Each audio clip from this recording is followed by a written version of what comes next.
Hi friends, welcome to infinite world of GK. ഇപ്പോൾ നമ്മൾ നോക്കുന്നത് LSS എക്സാമിനേഷൻ്റെ പേപ്പർ 2ൻ്റെ ആൻസർ കീ ആണ്. പേപ്പർ 1ൻ്റെ ആൻസർ കീ നേരത്തെ തന്നെ നമ്മൾ ചെയ്തിട്ടുണ്ട്. ആദ്യം നമുക്ക് പരിസര പഠനത്തിൻ്റെ ചോദ്യങ്ങളൊന്ന് നോക്കാം. ഒന്നാമത്തെ ചോദ്യം, ഇന്ത്യൻ സൂപ്പർ ലീഗ് ഫുട്ബോൾ മത്സരത്തിൽ ജനുവരിയിൽ നടന്ന ആദ്യ മത്സരങ്ങളിൽ കേരളത്തിലെ കൊച്ചിയും ഒരു വേദിയായിരുന്നു. മറ്റു വേദികൾ ചുവടെ കൊടുക്കുന്നു. പട്ടിക പൂർത്തിയാക്കുക. വേദി ശ്രീകണ്ഠീരവ സ്റ്റേഡിയം, ബാംഗ്ലൂരു. സംസ്ഥാനം ഏതാണെന്ന് തന്നിട്ടില്ല. നൃത്തരൂപം തന്നിട്ടുണ്ട്, യക്ഷഗാനം. അപ്പോൾ സംസ്ഥാനം ഏതാണ്? കർണാടക. അടുത്തത് വേദി ഇന്ദിരാഗാന്ധി അത്ലറ്റിക് സ്റ്റേഡിയം, ഗുവഹാത്തി. സംസ്ഥാനം ആസാം. നൃത്തരൂപം തന്നിട്ടില്ല. ആസാമിലെ നൃത്തരൂപം ഏതാണ്? ബിഹു. അടുത്ത വേദി മുംബൈ ഫുട്ബോൾ അരീന, മുംബൈ. സംസ്ഥാനം മഹാരാഷ്ട്ര. നൃത്തരൂപം അവിടെ തന്നെ തന്നിട്ടുണ്ട്, തമാശ. അടുത്തത് താഴെ പറയുന്നവയിൽ അറബിക്കടലിനോട് ചേർന്ന് കിടക്കുന്ന സംസ്ഥാനമല്ലാത്തത് ഏതാണ്? നമുക്ക് ഓപ്ഷൻസ് നോക്കാം. തമിഴ്നാട്, കേരളം, മഹാരാഷ്ട്ര, ആന്ധ്രാപ്രദേശ്. അറബിക്കടലിനോട് ചേർന്ന് കിടക്കുന്ന സംസ്ഥാനമല്ലാത്തത് ആന്ധ്രാപ്രദേശ്.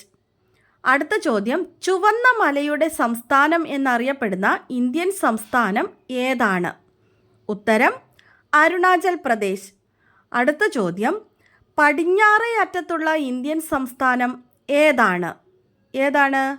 ഉത്തരം ഗുജറാത്ത്. അടുത്ത ചോദ്യം, വൈകുന്നേരം സൂര്യന് അഭിമുഖമായി നിൽക്കുന്ന കുട്ടിയുടെ ഇടത് കൈഭാഗം ഏത് ദിക്കിനെയാണ് സൂചിപ്പിക്കുന്നത്? ഉത്തരം തെക്ക്. അടുത്ത ചോദ്യം, ചുവടെ നൽകിയിട്ടുള്ള സൂചനകൾക്കനുസരിച്ച് സ്കൂളിൻ്റെ രേഖാചിത്രം പൂർത്തിയാക്കാനാണ്. സ്കൂൾ കെട്ടിടത്തിൻ്റെ തെക്കു പടിഞ്ഞാറ് ഭാഗത്താണ് കിണർ സ്ഥിതി ചെയ്യുന്നത്. സ്കൂൾ കെട്ടിടം നിൽക്കുന്ന പ്രദേശത്തിൻ്റെ വടക്കു പടിഞ്ഞാറ് മൂലയിലാണ് അടുക്കളയുള്ളത്. ആൽമരം സ്ഥിതി ചെയ്യുന്നത് സ്കൂൾ കെട്ടിടത്തിന് വടക്ക് കിഴക്ക് ഭാഗത്താണ്. കൊടിമരം സ്ഥിതി ചെയ്യുന്നത് ആൽമരത്തിന് തെക്കും സ്കൂൾ കെട്ടിടത്തിൻ്റെ തെക്ക് കിഴക്ക് ഭാഗത്തുമായിട്ടാണ്. നമുക്കിവിടെ ഒരു ചിത്രം തന്നിട്ടുണ്ട്. സ്കൂൾ കെട്ടിടം നടുക്ക്, ബാക്കിയുള്ളത് നമുക്ക് താഴെ തന്നിട്ടുണ്ട്. അത് നമ്മൾ മുകളിൽ നമുക്ക് തന്നിരിക്കുന്ന സൂചനകൾ അനുസരിച്ചിട്ട് വരച്ച് ചേർത്ത് കൊടുക്കണം. ആൽമരം, കിണർ, കൊടിമരം, അടുക്കള. ഇതൊക്കെ എവിടെയായിട്ടാണെന്ന് ചോദ്യത്തിൽ പറയുന്നുണ്ടല്ലേ. അപ്പോൾ നമ്മളത് വരച്ച് ചേർത്ത് കൊടുക്കണം. ഇവിടെ ആൻസർ വരച്ച് ചേർത്തിട്ടുണ്ട്. നിങ്ങളെല്ലാവരും ഇതുപോലെയൊക്കെ തന്നെയാണോ ചെയ്തിരിക്കുന്നതെന്ന് നോക്കുക. അടുത്ത ചോദ്യം നോക്കാം. ഇന്ത്യയുടെ സ്വാതന്ത്ര്യ സമര ചരിത്രത്തിൽ താഴെ പറയുന്നവയിൽ ഏതാണ് ആദ്യം നടന്ന ചരിത്ര സംഭവം? ഓപ്ഷൻ എ ജാലിയൻ വാലാബാഗ് സംഭവം, ബി ക്വിറ്റ് ഇന്ത്യ സമരം, സി നിസ്സഹകരണ സമരം, ഡി ഉപ്പ് സത്യാഗ്രഹം. ഏതാണ് ആദ്യം നടന്നത്? ജാലിയൻ വാലാബാഗ് സംഭവം 1919. അടുത്തത്, ഗ്രാമപഞ്ചായത്ത് അംഗം ഏതു പേരിലാണ് അറിയപ്പെടുന്നത്? ഏതു പേരിലാണ്? Ward member. അഞ്ചാമത്തെ ചോദ്യം, താഴെ പറയുന്നവയിൽ സ്വാഭാവിക ആവാസ വ്യവസ്ഥയിൽ പെടാത്തത് ഏതാണ്?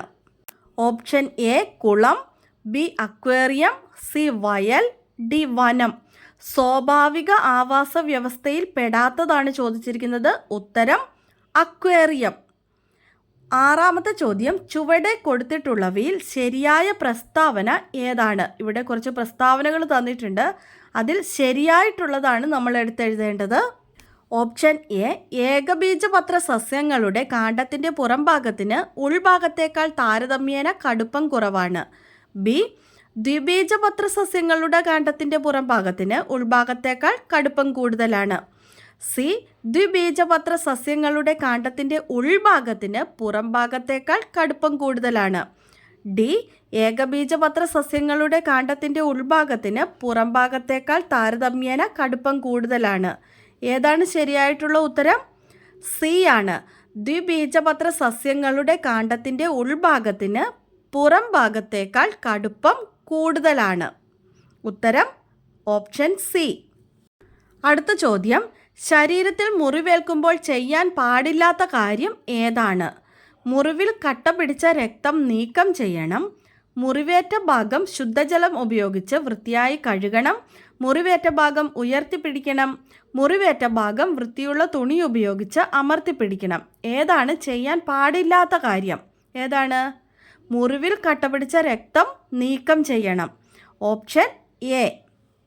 അടുത്ത ചോദ്യം, ചാക്യാർ പുരുഷവേഷവും നങ്ങ്യാർ സ്ത്രീവേഷവും കെട്ടിയാടുന്ന കേരളത്തിൻ്റെ പരമ്പരാഗത നാടകാഭിനയ കലാരൂപം ഏതാണ്? ഏതാണ്? കൂടിയാട്ടം.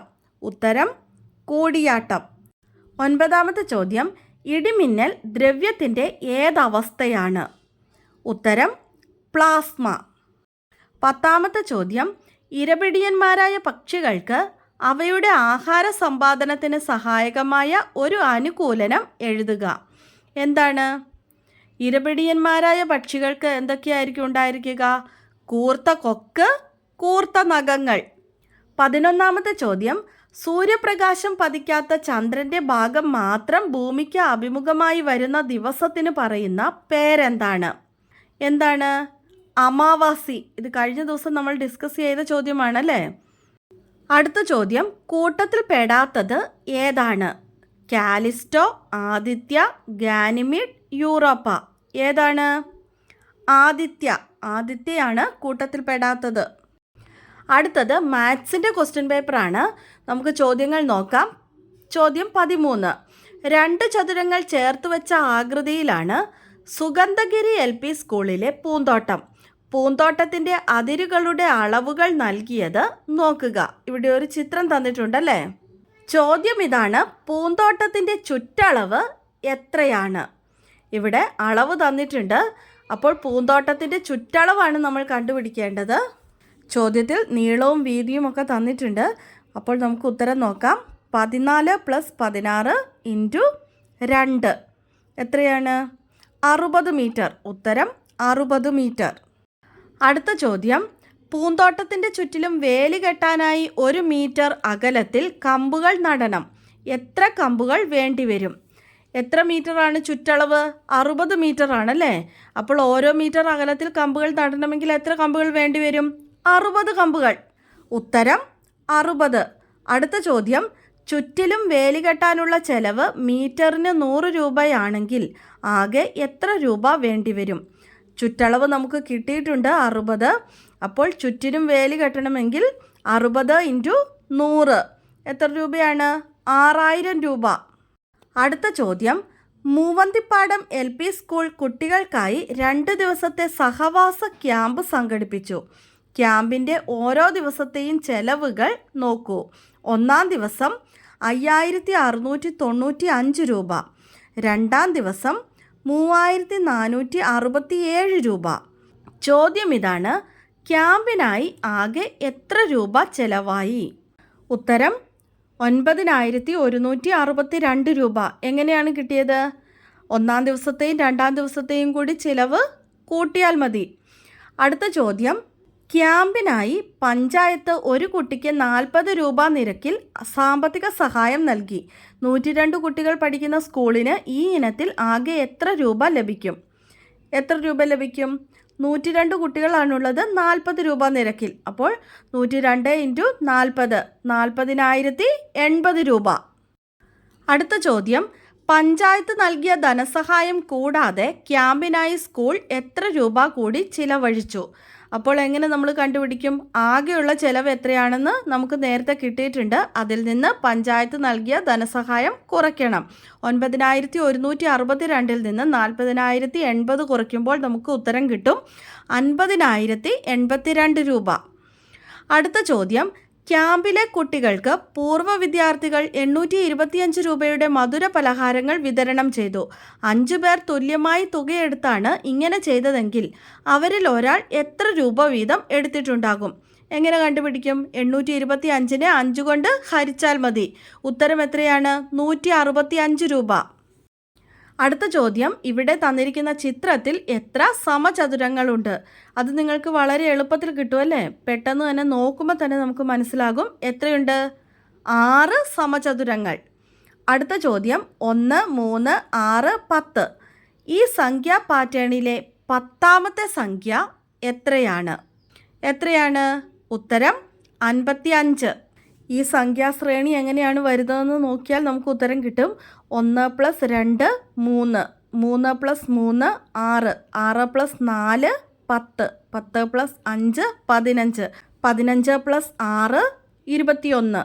അങ്ങനെ പോയി സംഖ്യാ പാറ്റേണിലെ 10ാമത്തെ സംഖ്യയാണ് നമ്മൾ എഴുതേണ്ടത്. ഉത്തരം 55. അടുത്ത ചോദ്യം 8, 3, 6, 9 എന്നീ സംഖ്യകൾ ഉപയോഗിച്ച് ഉണ്ടാക്കാവുന്ന ഏറ്റവും വലിയ നാലക്ക സംഖ്യയുടെയും ഏറ്റവും ചെറിയ നാലക്ക സംഖ്യയുടെയും തുക എത്രയാണ്? അത് നമുക്ക് വളരെ എളുപ്പത്തിൽ എഴുതി കണ്ടുപിടിക്കാം അല്ലേ? അതിനുശേഷം അത് രണ്ടും കൂടെ കൂട്ടി ഉത്തരം എഴുതിയാൽ മതി. 13,552. അടുത്ത ചോദ്യം മംഗലാപുരത്ത് നിന്നും 6:25 പുറപ്പെട്ട വന്ദേ ഭാരത് എക്സ്പ്രസ് 15:05 തിരുവനന്തപുരത്ത് എത്തിച്ചേർന്നു. തീവണ്ടി യാത്രയ്ക്കെടുത്ത സമയം എത്രയാണ്? ഇതുപോലത്തെ കണക്കുകൾ നമ്മൾ ചെയ്തിട്ടുണ്ടല്ലേ. ഉത്തരം നമുക്ക് വളരെ എളുപ്പത്തിൽ കണ്ടുപിടിക്കാവുന്നതേ ഉള്ളൂ. 8 മണിക്കൂറും 40 മിനിറ്റുമാണ് തീവണ്ടി യാത്രയ്ക്കെടുത്ത സമയം.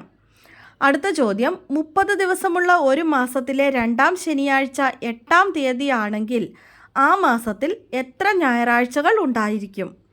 ഇതും നമ്മൾ കണ്ടുപിടിച്ചിട്ടുണ്ട്. ഇതുപോലെയുള്ള കണക്കുകൾ നമ്മൾ ചെയ്തിട്ടുണ്ട്. എത്ര ഞായറാഴ്ചകൾ ഉണ്ടായിരിക്കും? 5. ഉത്തരം 5.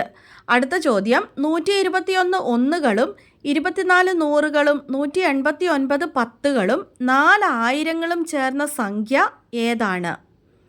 8411. എഴുതി നോക്കിയാൽ ഉത്തരം കിട്ടും കേട്ടോ. അടുത്ത ചോദ്യം 1 മുതൽ 25 വരെയുള്ള ഒറ്റസംഖ്യകളുടെ തുക 169 ആണെങ്കിൽ 3 മുതൽ 27 വരെയുള്ള ഒറ്റസംഖ്യകളുടെ തുക എത്രയാണ്?